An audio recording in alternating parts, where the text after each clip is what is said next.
Good morning students. आज हम लोग काव्य के दूसरे पाठ, काव्य में संकलित जो दूसरा पाठ है वो है तुलसीदास जी का। उसकी रचना है धनुष भंग आपके कोर्स में। तो सबसे पहले हम लोग तुलसीदास जी के बारे में जानेंगे। नाम इनका तुलसीदास है। माता पिता श्री आत्माराम दुबे हैं और माता श्रीमती हुलसी। जन्म इनका सन 1532 ईस्वी में हुआ था।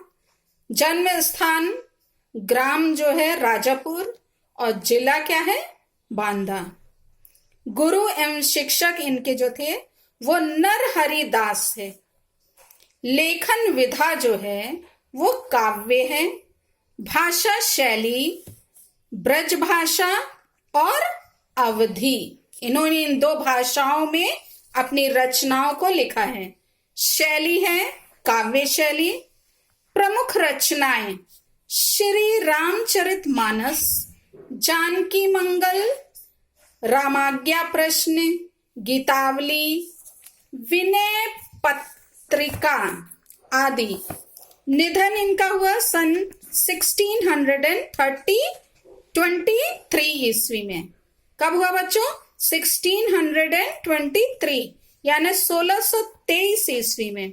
साहित्य में स्थान काव्य शास्त्र के पंडित के रूप में इनका जो साहित्य में जो इनका स्थान है। अब हम लोग इनके बारे में डिटेल में देखेंगे।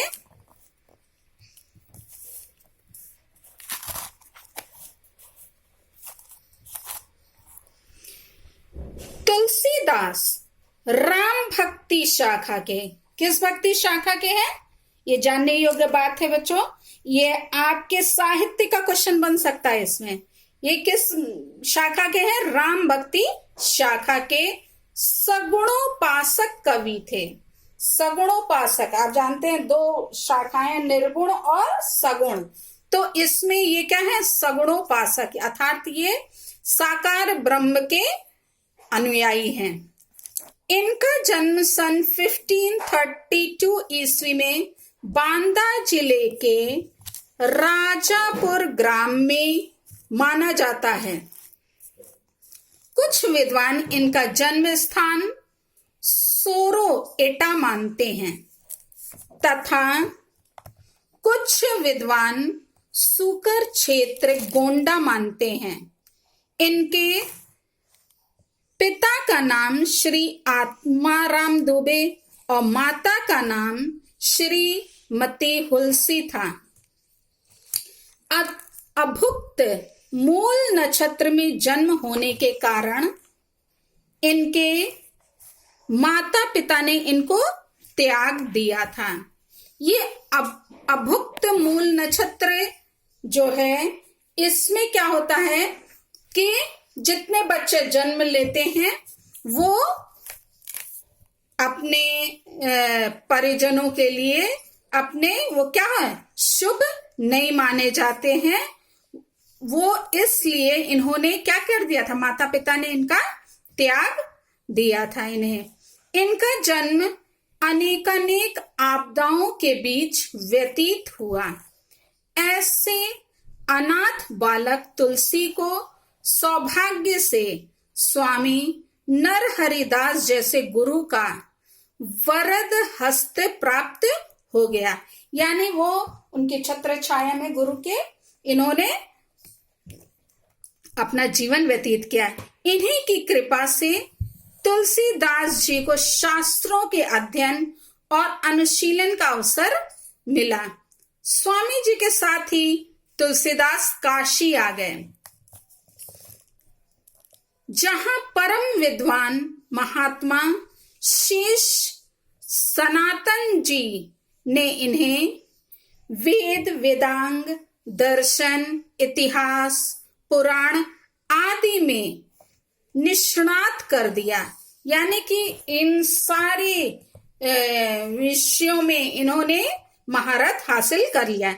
इनका विवाह ब्राह्मण कन्या रत्नावली के साथ होना जग प्रसिद्ध है। यानी इनका विवाह किससे हुआ? रत्नावली से हुआ। पत्नी इनकी अपनी रूपवती पत्नी के प्रति ये अत्यधिक आसक्त थे, यानी उनसे वो अत्यधिक स्नेह करते थे, उनसे लगाव बहुत ज्यादा था।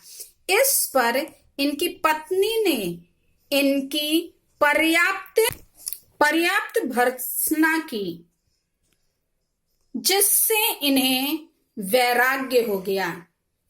ये इनकी कहा जाता है कि इनकी पत्नी जो है रत्नावली, वो अपने मायके चली गई रहती हैं, और जिसके कारण जब वो घर आते हैं और जब देखते हैं कि पत्नी नहीं है, तो ये भी मायके चले जाते हैं। और जब वो वहां पे अपनी पति को वो देखती हैं, तो वो क्या कहती हैं कि इतना लगाव आप मुझसे इस शरीर से कर रहे हैं, नश्वर शरीर से, इससे अच्छा होता कि आप क्या करते, ईश्वर भक्ति में समय बिताती तो कितना अच्छा होता है।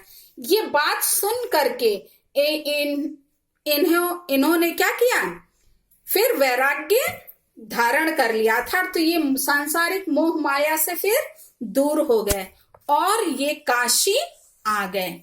इनका जीवन काशी, अयोध्या और चित्रकूट में अधिक व्यतीत हुआ। इनकी मृत्यु सन 1623 ईस्वी में काशी में 80 घाट पर हुई।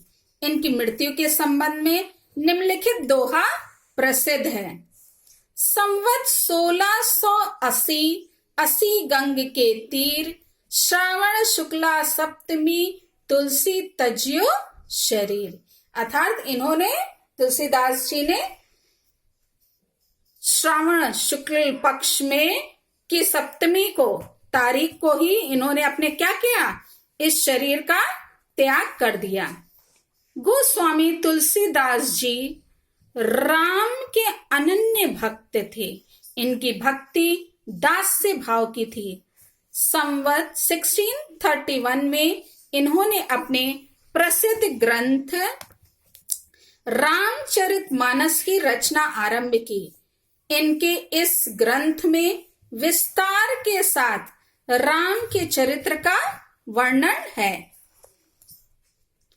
तुलसी के राम में शक्ति, शील और सौंदर्य तीनों गुणों का अपूर्व सामंजस्य है। मानव जीवन के सभी उच्च आदर्शों का समावेश करके इन्होंने राम को मर्यादा पुरुषोत्तम बना दिया। श्री रामचरितमानस बड़ा ही लोकप्रिय ग्रंथ है। विश्व साहित्य के प्रमुख ग्रंथों में इनकी गणना की जाती है।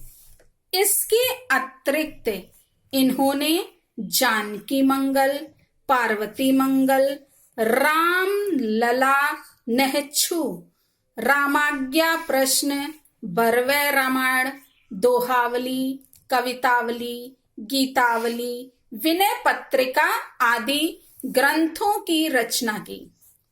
इनकी रचनाओं में भारतीय सभ्यता और संस्कृति का पूर्ण चित्रण देखने को मिलता है। श्री रामचरितमानस आज भी देश की जनता को आदर्श जीवन के निर्माण की प्रेरणा प्रदान करता है।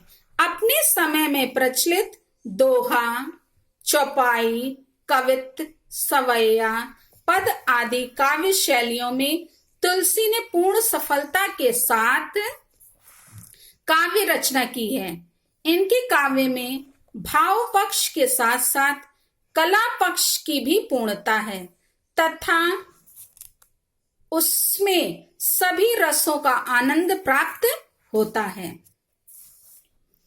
स्वाभाविक रूप से सभी प्रकार के अलंकारों का प्रयोग करके तुलसी ने अपने रचनाओं को प्रभावोत्पादक बना दिया। इनका ब्रज भाषा तथा अवधी भाषा पर समान अधिकार था। यानी इन दोनों भाषाओं पर उनका पूरा कमांड था। समान अधिकार से मतलब क्या है? जो दोनों पे बराबर का अधिकार। कवितावली, गीतावली, विनय पत्रिका आदि रचनाएं ब्रज भाषा में हैं और श्री रामचरितमानस अवधी में। अवधी को साहित्यिक रूप प्रदान करने के लिए इन्होंने संस्कृत के शब्दों का भी प्रयोग किया है, परंतु इससे कहीं भी द्रोहता नहीं आने पाई है, यानी क्लिष्टता। द्रोहता का मतलब क्लिष्टता या कठिन जो है नहीं उसमें आया है। इनके काव्य में कला पक्ष की पूर्णता को देखकर यह स्पष्ट हो जाता है कि तुलसीदास संस्कृत भाषा के साथ साथ काव्य शास्त्र के भी पंडित थे। तो ये तो रहा बच्चों तुलसीदास जी के बारे में उनका जीवन परिचय, कि उनका जन्म कहाँ हुआ था, कब हुआ था और इनके माता पिता कौन थे, इनकी मृत्यु कब हुई, इन्होंने किन किन रचनाओं को लिखा, किन रचना की उन्होंने, और इन्होंने इनका साहित्य में क्या योगदान है। तो बच्चों इस जीवन परिचय को आप अच्छी प्रकार से तैयार कीजिएगा, क्योंकि आप सबको मालूम है कि परीक्षा में जीवन परिचय लिखने के लिए आता है। तो इसको आप अपने शब्दों में लिख करके तैयार कर लीजिएगा। इसके बाद अगले वीडियो में हम लोग इनकी रचना को देखेंगे जो कि धनुष भंग है। Thank you.